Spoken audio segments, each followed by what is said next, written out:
Cover that equals food. It's one of Eric's all-time favorite monikers when it comes to wildlife management, and I think that principle and that phrase probably applies more directly to ruffed grouse and its habitat than any other species or any other type of management.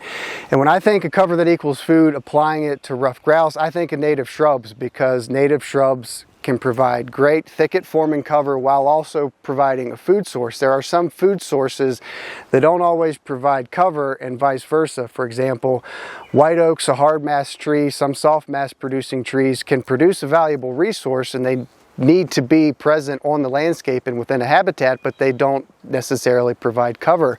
There can be certain types of cover types that can provide good cover, but also don't provide a food source. Native shrubs check both of those boxes, and a good example of a native shrub preferred by grouse, and it seems to be a common denominator where grouse are present and where this shrub is also present, they often overlap, is witch hazel.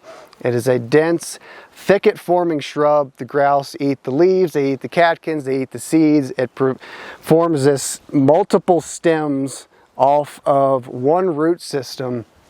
Good canopy cover while still providing adequate cover. There's space underneath for grouse to move while providing enough sunlight to hit the forest floor for herbaceous plants and forbs and flowers to grow during the summer, but still providing that high stem density that can keep predators off of grouse.